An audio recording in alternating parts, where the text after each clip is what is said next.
Hello, and welcome to today's webcast, 5 Big Opportunities for MSPs in 2019, sponsored by Kaseya. I'm Raquel Kylander with Redman Channel Partner Magazine, and I'd like to thank you all for joining us. Before we begin, I'd like to take care of a couple of housekeeping details. We encourage you to ask questions during the webcast. Type your questions into the Ask a Question box on the console at any time during the presentation. We will address as many of your questions as we can during the live event. The entire webcast will be recorded and will be archived for future viewing. You can access the replay tomorrow using the same link you used today. And now, on to the webcast. Our presenters today are Scott Becker, who is the editor of Redman Channel Partner Magazine, and Howard M. Cohen, a senior resultant.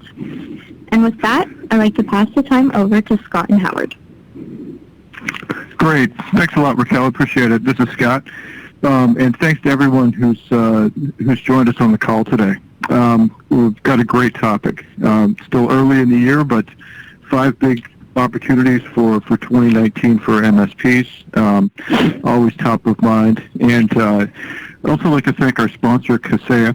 And we'll have Rachel Walker on a little bit later telling us about some of Kaseya solutions as well. But our main speaker today is Howard Cohen, and I've been running Redman Channel Partner Magazine since 2005, and one of the longest-running contributors that we've had in the magazine is Howard, who I really value for his friendship, but I guess that goes without saying. But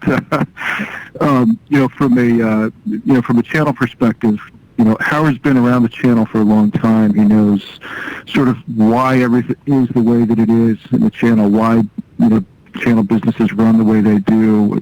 How MSPs formed as a business model. Sort of, he understands the reasons behind a lot of the things that have happened.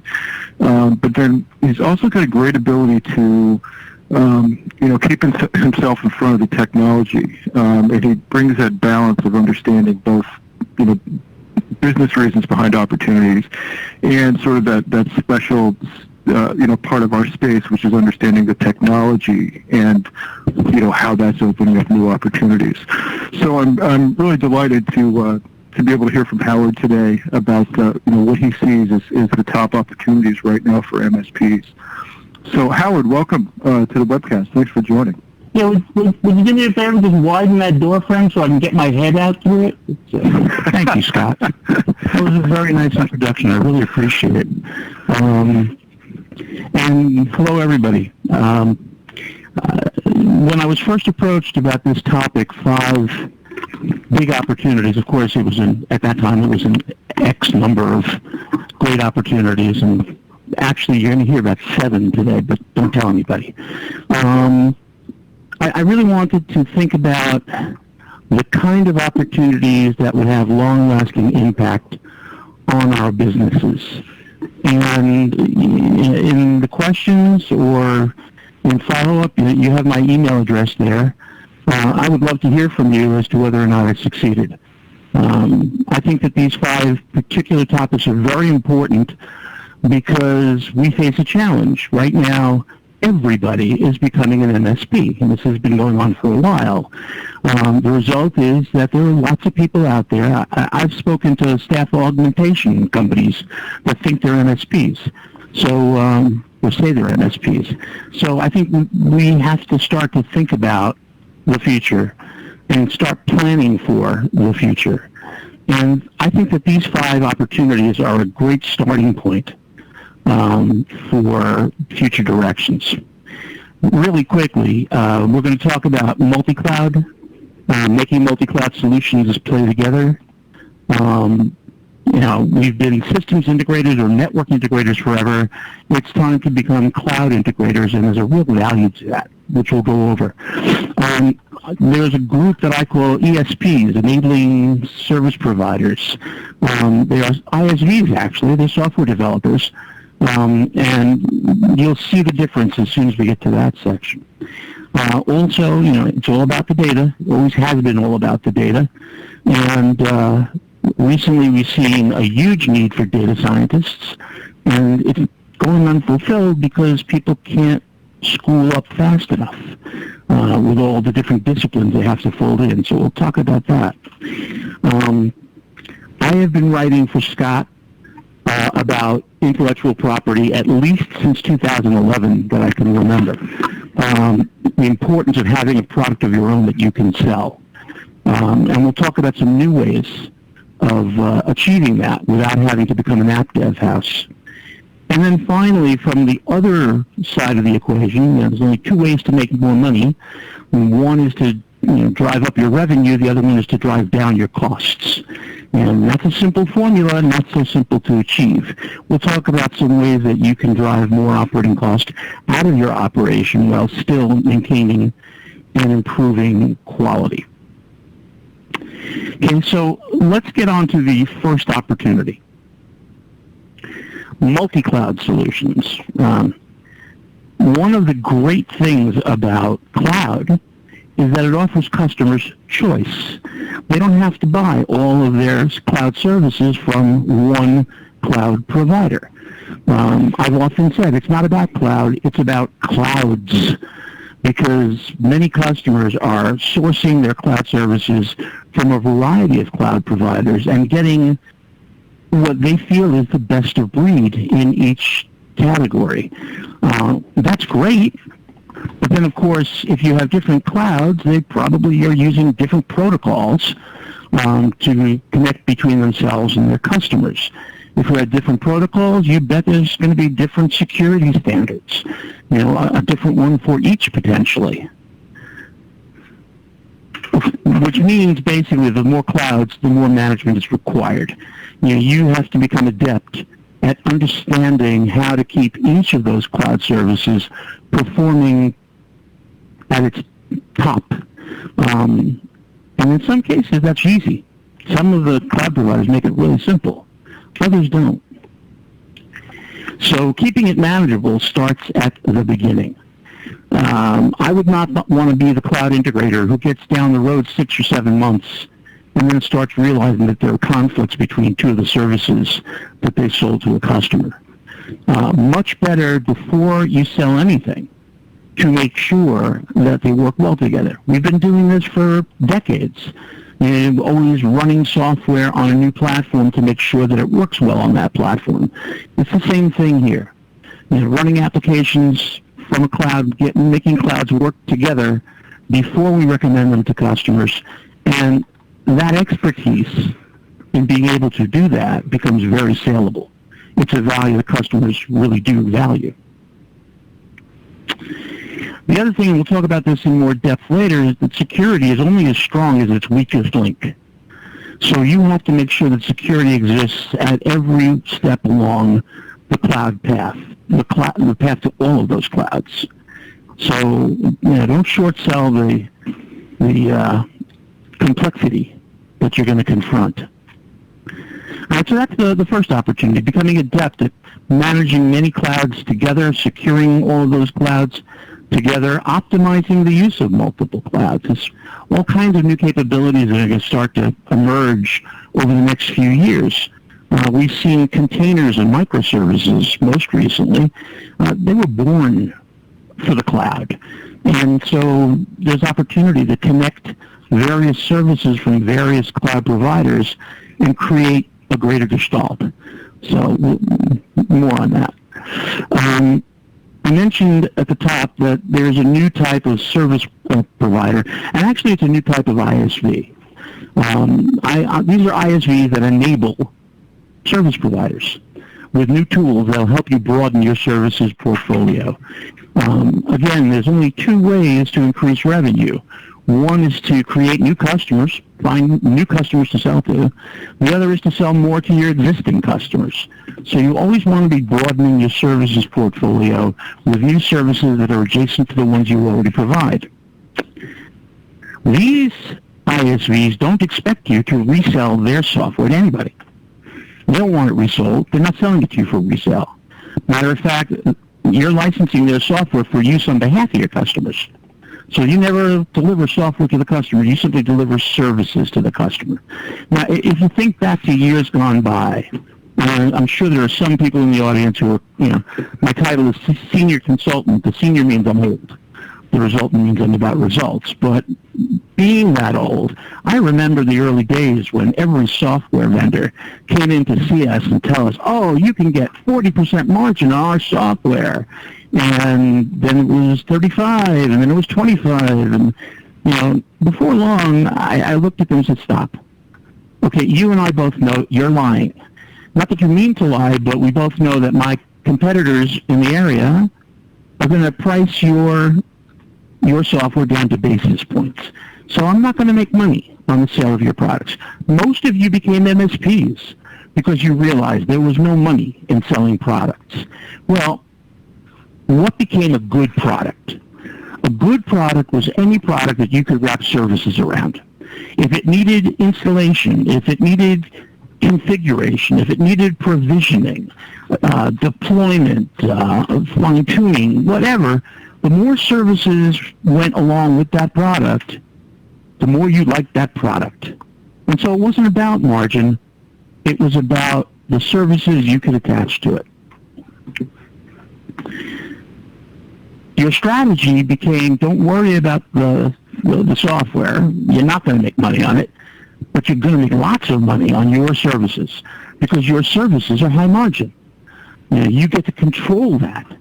And so software became a strategy for service sales, at least for those of us who succeeded in the MSP channel.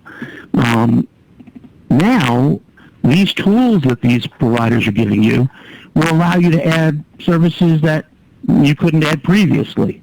One of the good things about doing that, these new services, the perceived value of your services, the way the customer sees your service is going to definitely be much higher because you're doing something they couldn't do for themselves. And they're not aware that you're using somebody's software. For those of you who think you have to go to your customer and tell them, I will use this tool, not for nothing, but when a general contractor builds your house, you don't ask them if they're using Craftsman hammers. You don't care which tools they're using. You just care that the house gets built safe and sound. So this is a great opportunity to really add value. And, of course, pricing to value is the best way to price.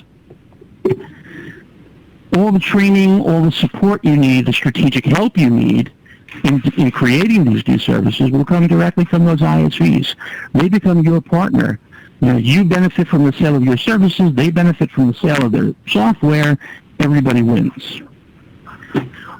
Also, bundling, of course, is the biggest, bestest strategy in our business. When you put a group of services together, and maybe you put the cost of your tools in there as well, the price you express is not shoppable.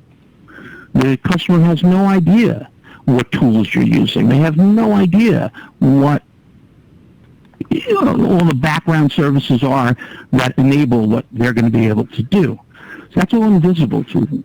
So you have the opportunity to create a meaningful service offering that they really can't compare anywhere else.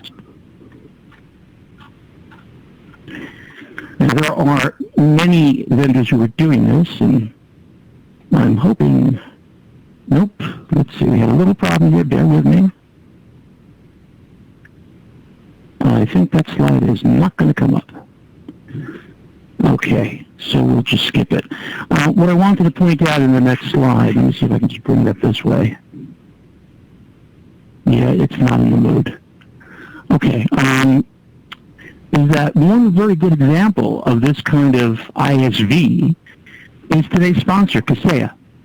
Kaseya has for a long time, as far back as I can remember, they've been providing a family of software that enables a family of services to be sold by MSPs, some including the most fundamental network monitoring and management services. So, Kaseya really set the pace for this years ago.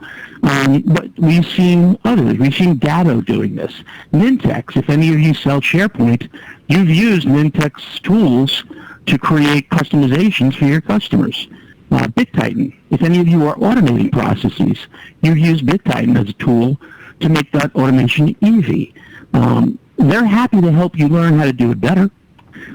So there'll be more and more of these. And if you'd like to talk about them, again, you have my email address. We'll put it up, I think, at the end. Love to converse with partners. Okay. Now we have a problem. Because now we're going back to start. Okay. Let's try here. Let's see if this works. Okay. The next opportunity is data scientists. A couple of years ago, there was no such thing. And then the concept emerged. And if you play it properly, you could become a data service provider, a DSP, instead of an MSP. We've already seen CSP, cloud service providers, cloud solution providers. I think we're going to see IoT SPs and a lot of other SPs, specialized service providers who are focused on a very specific technology set. Not different from medicine. I mean, in medicine, general practitioners are all but gone. And what you see are specialists in a wide variety of areas. I think that's going to happen to us as well, and I think it's exciting. To become a data science provider, you've got to be able to do a lot of things. Big data did not get big just out of nowhere. Our ability to capture data has exploded. The kinds of sensors we can use, the fact that the cell phone we carry in our pocket is a sensor picking up tons of data on you all the time and sharing it with a whole bunch of people. So data capture become easier. The data will have to be curated. We have to remember what we have and keep track of what we have. We have to store it in storage that can respond quickly so we can retrieve it as needed without terrible latency. We've got to be able to search it, filter it. We've got to be able to share the results. We have to be able to perform analytics on it. And from those analytics, develop dashboards so that the less than expert user can understand the results of the data. And all of this is meant to create better decision support. That is an awful lot to do. It takes somebody who has a wide range of skills. A data scientist is not as simple as going to a computer learning center and taking the course on Microsoft networking or Cisco security. It's very different. For example, you have to understand statistics. You have to understand analytics, computer science, all the things I have listed here. And beyond this, there are also eclectic skills that you're going to need. You're going to need to have some art classes in your background to understand how things work together, to be able to better visualize what the data is telling you. For those of you who have seen A Beautiful Mind or the old TV series Numbers, some people's brains actually work like that. They're able to visualize how numbers relate to each other. And when dealing with massive quantities of data, this becomes incredibly important. So you need to have all of that in your background to be a data scientist. And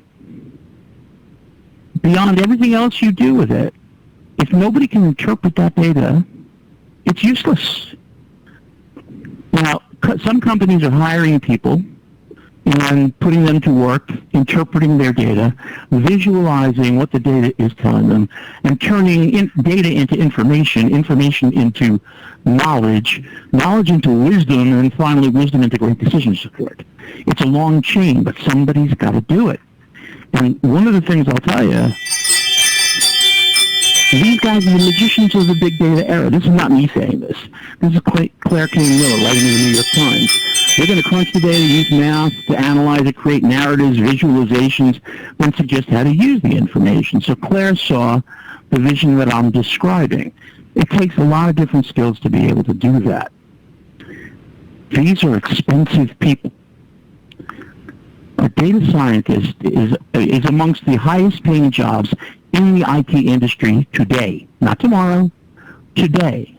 If you're going to look for a new role in the IT industry, data scientist is the most lucrative, highest paying job there is. Now, problem with that is that most companies have a hard time justifying that kind of expense. The Fortune 100, yeah, they won't have a problem. Maybe even the Fortune 500, Fortune 1500. But when you get into the vast millions of companies in the mid-market, it's not that easy for them to justify the kinds of, I mean, we're talking about stratospheric kinds of salaries. So you should see that as an opportunity. If you can make the investment to hire a data scientist, you can rent that person out, just like you always have rented out your engineers and your technicians and your consultants. You can rent out a data scientist, but you're going to charge much more substantial fees for the way broader skills and knowledge, and also the instinctive capabilities of these incredibly talented people. It's a different level of talent than we've ever managed in the channel, but it is tomorrow for us because, again, it's always been, it will always be all about the data. On to our next opportunity, the ability to create your own IP without coding.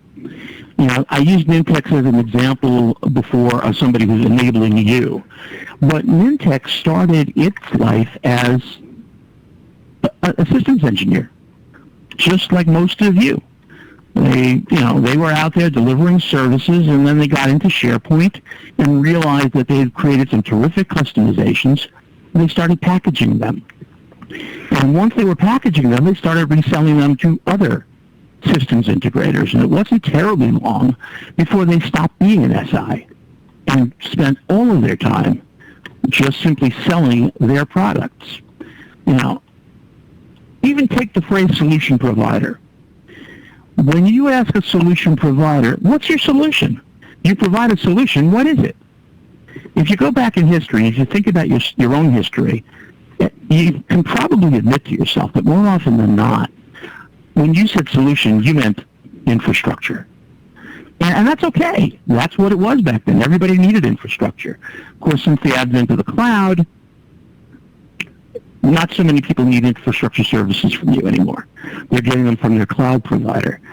So you need to have a new value proposition to offer to your customer, a new solution, and that solution should take the shape of your own intellectual property, something that nobody else has to sell but you, until you create your own channel, where you have channel partners who are selling your solution for you. Now, of course, I'm reading your minds. And many of you are sitting out there today and you're saying, well, wait a minute. You know, my own solutions, I don't want to be an app dev. I don't want to start to have to learn how to code. That's not really what I had in mind when I got into the business. And I get that. Coding is not a simple matter. It takes a lot of learning. It takes a lot of time. And what has happened, because a lot of people notice that's true, is that since it's such a long path to getting there, they came up with a way in which you can take all the business process re-engineering experience you've had and put it to use. Now, don't kid yourself. In every project you've ever done for any customer, you leaned on the understanding you have of how to re-engineer business processes. You may not have articulated it to yourself that way, but that's what it was. You looked at their business, figured out what they needed to do to make things work better, and you made that happen. That experience is valuable. Now, there are platforms coming out that allow you to create applications using a graphical interface. And so all you really need to know is the customer's workflow. You know, how do things move through their system? That is a consulting engagement each of you can sell.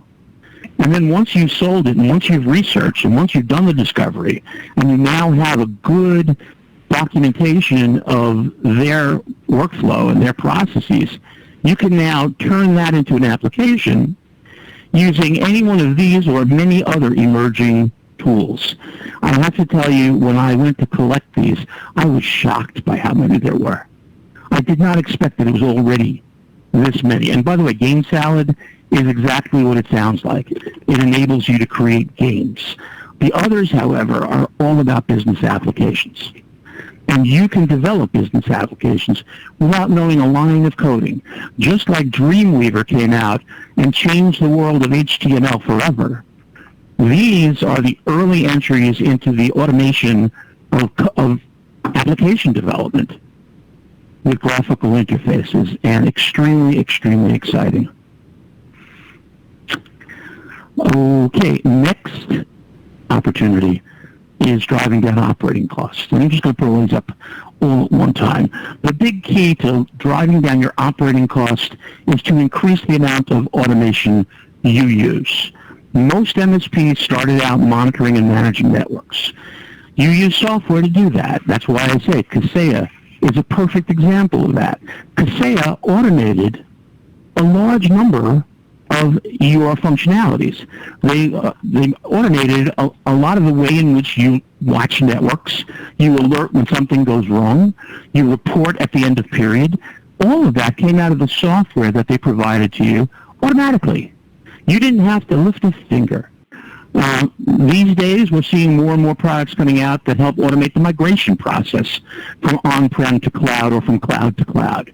We're seeing automated data backup coming out from a wide variety of providers, some of whom are approaching it as a service, so it stops being a piece of software that the customer ever has to think about running. Orchestration and virtual machine management. Now, there are products now that can look at all of your VMs and realize that you're unbalanced and automatically move VMs from one server to another. And if they empty a server out, they can even shut that server down to conserve energy. So there's a lot of automation that's being built into the orchestration and the management of virtual machines and other processes. Administrative routines like onboarding and offboarding, the bane of everybody's existence, those can be automated. And so much so that a user could even do it themselves. Directory management we've seen for years now. The ways in which those providers of directory services are also providing tools to enable us to cover more territory faster by automating a lot of the updating and modification capabilities. We talked before about monitoring and sending out alerts when something goes wrong on the network. Even more important when it is suspected that somebody is trying to breach. So security alerting had to become automatic. It had to happen instantly upon detection of a potential threat. There's even automated regulatory compliance. And regulatory compliance is more a matter of managing people and what they do than it is managing systems. There's certainly a component of that. But they've even automated the surveying process to make sure that everybody at least says they're doing what they're supposed to be doing. So there's plenty of automation out there. There's more of it emerging. The more that you put to use, the less you're spending on having people do what really, at the end of the day, amounts to scut work you don't want to do. So these are 5 major examples of great opportunities to improve your revenue generation, improve your cost structure, and build your business in a specific direction that is way further along than what you're doing today. Whenever I talk about this, people immediately ask about artificial intelligence, machine learning, cognitive systems. And I don't really feel that we're ready to talk about matured solutions in this space. I've seen some great ones. I know I now use an AI to transcribe the interviews that I do. I used to have to spend a half hour typing that myself. I save all that time. It costs me pennies. There are others. There's recognizer systems that, recommender systems that take your product set, compare it against your client base, and help you see which of your offerings would be appropriate for which of your clients. It's an amazing idea. We're going to see tons more of these, but I don't feel we're at the point yet where we can really start to roll that out. Of course, if you disagree, again, HMC at HMC right now, I'd love to hear about it. We'll follow up and see if we can't get that word out to a lot of people. Then there's the other one, and I'm sure all of you are wondering when I'm going to get to security. I think we've created a danger for ourselves with the rollout of the new acronym MSSP, Managed Security Service Provider. I think a lot of MSPs thought that sounded like an opportunity to really focus on one thing and just provide that to customers. And from a performance perspective as well as a marketing perspective, that should make it a whole lot easier. And I'm here to suggest to you that that's not true. I'm sure many of you recognize this immediately. This is the Open Systems Interconnect model created by the International Standards Organization, or the ISO OSI model. And it's 7 layers, and it shows you the path that data takes, first from the physical layer up through the data link layer, network transport session, to the user finally, and then back down from the user through the application presentation session, transport, and so forth, across the physical layer to the other side, the destination side. So all networking works.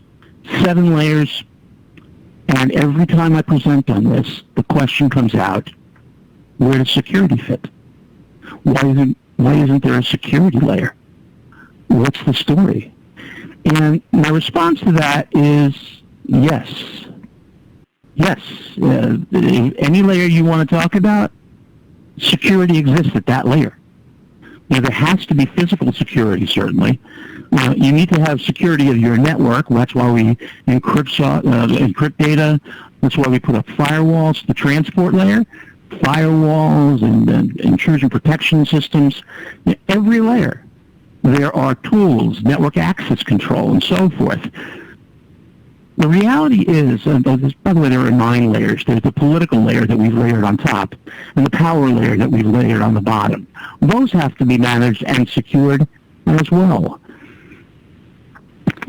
See, the thing is that, as you can see here, security is a chain. Okay, it all chains together. And there's an old axiom that says that any chain is only as strong as its weakest link. So you have to be strong on every one of those links. You must be expert at every layer of the 7-layer model to be a true MSSP. I'm not saying don't do it. I am saying go into it with your eyes open and realize that you're going to have to become much better at some things you may not have ever touched before you can truly secure an entire network. I'm suggesting that this is much more demanding than what you do as an MSP. I'm going to very quickly share some takeaways with you, and very quickly. Everything's going to be hybrid for a long time to come. I never even talk about hybrid anymore because everything is hybrid. So realize that you're going to be working in a hybrid space. You have the opportunity to move your customers from one to hybrid to the other in so many different ways. So look for those opportunities. As I've said throughout this presentation, your job is to specialize. Become a specialist. Focus on your niche, something you can do to differentiate yourself from the massive throng of companies that have entered into the MSP space lately. You've got to differentiate. The best way to differentiate is your own intellectual property. Create a product that you can package, market, and sell. And if you do it really well, start creating a channel underneath yourself to take it even further. As we said, the more you automate your operations, the more you automate your customers' operations, the more profitable you and they will be. And they will thank you profusely for automating them as well. We talked briefly about bundling, but a complete solution never, ever consists of one service. I've never seen one. So when you're selling an Office 365 subscription, there's data backup, there's network monitoring, there's configuration services, there's provisioning services, ongoing support, ongoing training, tons of services to wrap around each and every service so that you have a full, complete, proven solution. When you sell that, you're not selling technologies. You're not going to go through each of the things that's in that bundle and detail them one by one. You can. I wouldn't recommend it. What you want to be selling are outcomes. If you invest in this solution, this complete solution that we've assembled for you, here are the increases you can expect in the bottom line. Here's the productivity jumps you can expect. Here's how much it will cost you to produce these outcomes, results. That's what customers buy. That's what we should be selling. Constantly be communicating with your customers, especially those of you who sell maintenance-style agreements. If nothing goes wrong in a year, you may not get the renewal. So show up, meet with them, talk with them. Who knows? You might unearth the next great project they have for you. Communicate, and finally, whatever else you do, don't stand still. Because where you are right now is getting overloaded. And it's going to be harder and harder for you to convince a customer that you're not like that last MSP who messed them up. You know, we've all heard that before in our lives. You're going to hear lots more of it in the MSP space, just because there are so many MSPs who are out there who, quite frankly, are still just resellers that are trying to figure out how to be an MSP. So that is my presentation. Scott, I look forward to Q&A at the end. I hand it back to you. Great. Yeah, thanks, Howard. And like you said, we'll have Q&A at the end. So please, if you have any questions, start typing them into the console now, and we'll get to as many as we can. And so for the next portion, I'm going to turn things over to Rachel Walker, who's Director of MSP Marketing for Kaseya. Rachel, welcome. Thank you so much, Scott. So some of you might be asking, okay, who is Kaseya? Well, Kaseya was founded in 2000. We're in over 20 countries with over 10,000 customers, and we have millions of endpoints under management. And we have award-winning IT systems management software offered both in the cloud and on-prem. So to kind of mirror some of the things that Howard was talking about, at Kaseya, we do a yearly survey every year to engage and learn more about MSPs and what they're doing. And this year, when we got our results, we really just wanted to focus on those MSPs that had an annual reoccurring revenue of 20% or higher. And at Kaseya, we call those MSPs bionic MSPs. So if you hear me saying that, it just means that they have a 20% recurring revenue annually. And what we found in our survey is that although bionic MSPs invest heavily in, connectivity, support, security, RMM, they really diverge from their lower growth peers by consistently offering more services across the board. And while security and cloud services are especially in demand today, the technology territory really shifts quickly, and businesses expect their MSPs to really be proactive in anticipating their needs. So when we looked at some of the key differentiators, what you see in the large circle is the percentages of the bionic MSPs. So bionic MSPs, they really invest in RMM solutions higher than their lower growth counterparts, and also OS patching. And some other good results is, the antivirus versus Office 365. And, to kind of hear what Howard was saying as well, is that you really need to expand your service portfolio. And I have seen many MSPs getting stuck in the same vertical for several years and trying their best to increase their revenue and profit margins. And really today, businesses run on IT, and MSPs have that opportunity to run it. So most medium-sized MSPs limit their service portfolio with maybe desktop management, antivirus management, or even patch management. But there are several other services that are yet to be explored completely, and enterprises are really looking out to market or to outsource these things. So a few of them include like remote monitoring of their entire IT infrastructure, maybe NOC services, managed storage, backups, disaster and recovery, help desk, patch management, cloud services that we talked about earlier. Financial and banking sectors really have been the sweet spot for MSPs over the years, but the core industries are looking for MSP to really outsource their IP so that they can really concentrate on their businesses. So horizontal expansion let MSPs really expand their sources to increase their revenue while using the expertise they have gained by managing, specific verticals.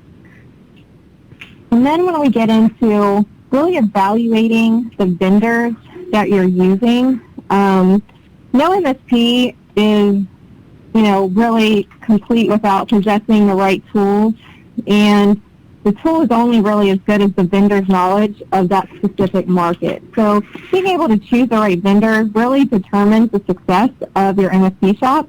And a few of the areas that MSPs really need to check before they choose a vendor or switch a vendor is the relationship that the vendor had with channel partners, the way vendor sees the MSP market, for example, checking the availability of specialized tools designed specifically for MSPs, may include features like customer segmentation, unified console, rebranding, high availability module, etc. And you really need to look for vendor flexibility. And while deciding your service portfolio, it really is important to check whether or not the vendor is flexible enough to work and discuss roadmaps, listen to suggestions of rolling in and out of features, has the flexibility and licensing to be able to scale with your business.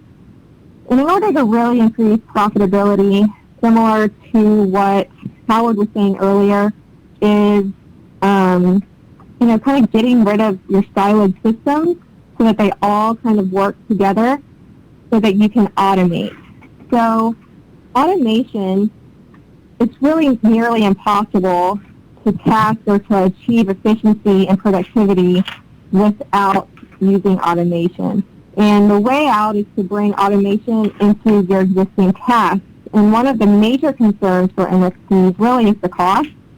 And that can be brought down if the MSPs automate, those repetitive tasks and start standardizing their processes. And MSPs really must be able to automate all the objects in their runbook, which allow them to scale and utilize their skill pool rather than indulging their resources in daily, mundane, and repetitive type tasks. So leveraging the full power of automation is really like tripling your productivity. And automation enables those bionic MSPs that we talked about earlier to really put those most redundant, time-consuming maintenance tasks on autopilot, and helps you manage thousands of endpoints per technician versus a few hundred without. So we are going to send out a link about how Kaseya can kind of help ROI. It's our ROI calculator. And with our ROI calculator, you can calculate how you can save time and money and your opportunity cost with using automation tools, something similar to Kaseya's VSA, which is our RMN tool.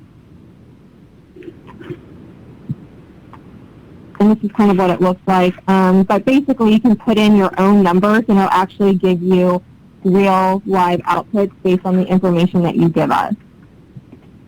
And lastly, a little bit more about what Kaseya is and, how we can kind of help your MSP business. We offer many of the products that are leveraged by MSPs, and many of these tools today have integrations not only between each other, but even with other vendors. But what we see with the integrations with other vendors is that it's often a barrier to efficiencies because of the deficiencies within those integrations. Like, who is responsible for those integrations, and are they being updated and kept? Whether the API, the product are robust enough, etc. But with Kaseya's IT Complete platform, the tools just work natively together in a way that removes those traditional barriers of integration by really eliminating what we call interface dependency, meaning that the products really work in a way that allow you or your techs the ability to work in the interface of their choice, whether that's the RMM, maybe the IT documentation platform, or maybe it's your PSA. And the results can be measured in greater efficiency by people being more productive, by reducing frustration by the user. There's less errors, better user activity, tracking, logging, and a higher overall quality of service across the business, and more effective use of the products themselves. And if anybody is interested, we'll be sending a link out via the chat window so you can schedule your personalized demo or try out that ROI calculator that we talked about earlier. And with that, I'll send it back over to Scott. Okay, great. Thanks, Rachel. Yeah, I like that concept of bionic MSPs. That's a good image. Yeah, they make that strange noise as they run. There's a deep pool. And one thing I wanted to ask on the IT Complete MSP edition, there's like an X20 and an X1 on the managed service ready software, and an X1 on the administrative software. I was just wondering what that stands for. Yeah, of course. So at Kaseya, what we're basically saying is with the RMN 2.0 suite, security suite, backup and DR suite, Office 365 suite, and compliance suite, that you're really making money with those tools. So you can multiply your productivity and revenue by 20. But with our administrative type software, it's not really a revenue generating software type, but it's to run your business, and it is increasing efficiency, just not as much as your RMM or security suite, because those are really revenue generating tools, if that makes sense. Gotcha. Yeah, no, that makes sense. So those are basically revenue multipliers up top, and then stuff that you need, but just relatively straightforward underneath. Got it. Super. Okay. Well, let's leave this next step slide up here and jump into some questions. Actually, one question that I answered individually, but I'd like to just mention is somebody asked what IP stands for. We might have just jumped straight into that, but it's IP is shorthand for intellectual property, and remember that key concept. Remember that's the other IP for MSPs. But it is the other IP. It is the other IP. Because all of us are familiar with TCP IP, and the IP segment stands for Internet Networking Protocol. But here we're talking about your own intellectual property. Yeah, and it's just so key. And like you were saying in the presentation, Howard, as you've been writing for years as well, it's not just about application development. It's about sort of that re-engineering business processes and all the knowledge that you've built as an MSP over the years in business problems. That's IP as well. So I'm glad somebody asked that question, because I'm sure every time somebody asks a question, a lot more people are thinking it. So thank you for putting that one in. Along the same lines, Gerald's asking, what's the V in ISV? V stands for vendor, independent software vendor. That's an old term. While we're at the M in... Yeah. I'm sorry. While we're at the M in Howard M. Cohn stands for Martin, but that's neither here nor there. I did not know that. There you go. So, some people said it stood for margin. I like that. Yeah, that's good too. So one of the things that I wanted to ask Howard is, when you're, when you showed the old OSI model there, and you put your other layers on top, what are you talking about with the political layer?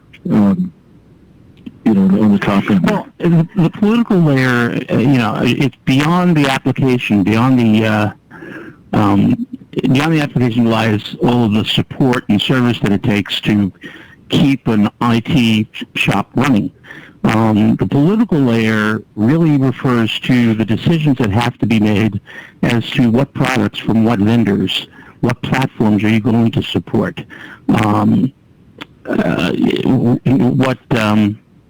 what operating systems are you going to standardize on? And those political decisions eventually drive economic decisions as to what you're going to budget for. When we had BYOD come out, that whole political layer got ravaged. I mean, everybody was bringing everything, and nobody knew how to budget to support all of it, so they basically ended up throwing their hands up and saying, look, if you're going to bring your own, you got to support your own. Thank you very much. Have a nice day. Very difficult, but that's, right, to me, what the political layer is. Gotcha. Thank you. On this next one, I'm going to throw up the contact slide from early on because someone's asking for the contact credentials of the panel for later discussion. So right there on there at the bottom, you can see Howard's email, hmc@hmcrightnow.com. That's right as in, writing with a pen.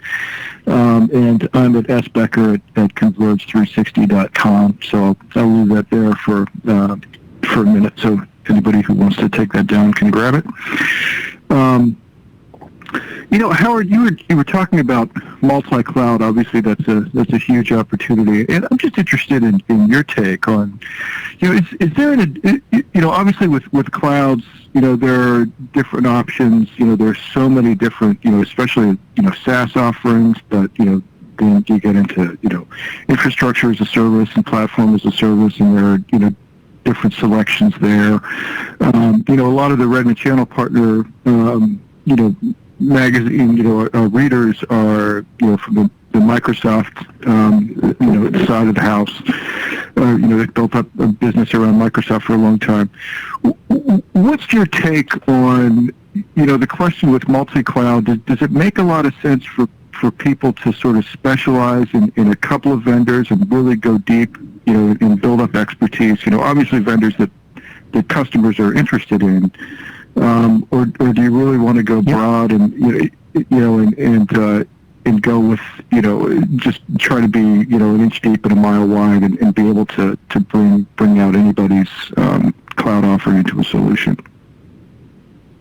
Well, if I go back to the 90s when I started working in my first MSP, we were selling a lot of servers. We were selling a lot of storage, a lot of routers and switchers. And, I think most of the people in the audience today have a similar history of selling those things. The problem, of course, is you can't support them all. That's the political layer. You can't support them all, so you have to decide which ones you're going to support. Now, nobody ever wants to say no to a customer. And certainly, all of your customers are going to come with certain investments already made. So we came up with a model, and this is going back over 20 years, but we came up with a model that said that we had three categories of products. One was recommended, and these are the products that we really led with. Now, in each of those cases, and this is important to think about in the context of today, and the cloud providers, for each of the ones that were recommended, we had a very deep relationship with that manufacturer. I mean, we had first name relationships with certain engineers and people we can turn to for better support. Their executives, their senior executives knew us. We made a point of making sure they knew us.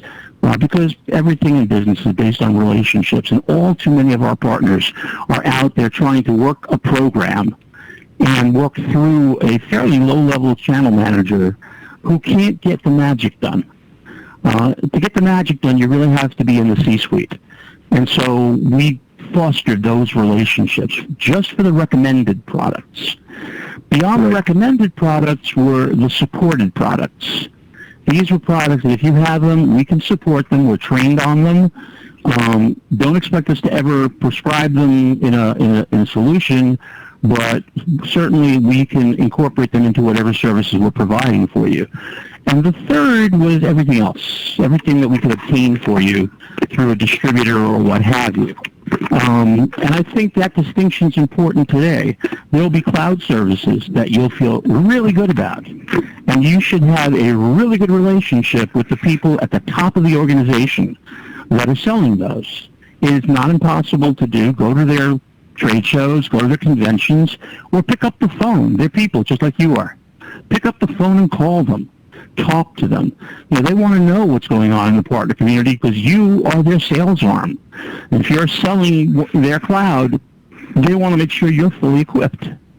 I think that's important. I think a lot of people don't do that. There are certainly cloud services that you're going to have to support because they're so popular. And then there's going to be a whole bunch of clouds that probably won't be here 2-3 years from now. But you're just going to say, I can sign you up, but I make no promises. And to me, that's really, I think, strategically how you have to shape your practice. That really makes a lot of sense. I think that's great advice, and it was, I'm sure it was good business practice back then. But now with all the cloud offerings, it's really a good framework to take forward. I know whenever somebody, I'm sorry. It's like anything else. Writers like me may have work show up in a variety of places. I may show up on somebody's blog. It may be a blog that not a lot of people visit. On the other hand, when I'm in Redmond Channel Partner, I know that what I wrote is being read by thousands of people because you're a known brand. And so I suggest take that same philosophy into the cloud. Work with known brands, people you know you can trust, and the rest of them, make them prove themselves to you. Be brutal. Makes sense. Yep. All right. Well, I think we're gonna need to leave it there. But I think we've come away with some great tips. We had those 5 plus 2 big opportunity areas. They were multi-cloud, the enabling service providers, data science, code-free IP, and automation with a little AI and security tacked on. And then we heard about the Kaseya platform and the ROI calculator. So I hope you've all come away with today's presentation with some new tidbits and things you can use and new frameworks about how to think about your MSP opportunities in 2019. I want to thank Howard Cohen for a great presentation. And I want to thank Rachel and Kaseya for sponsoring and for the information there about Kaseya. And I just want to quickly note that if you'd like to hear a rebroadcast of this presentation, it'll be available in 24 hours. You'll get an email. It'll have a link to the same place that you clicked on to get here today. So. Please pass it on to anyone that you think might benefit from the discussion today, and feel free to contact me and Howard and Rachel Kaseya as well if you have any questions or you'd like to continue the discussion. So thanks again for joining, and have a great day.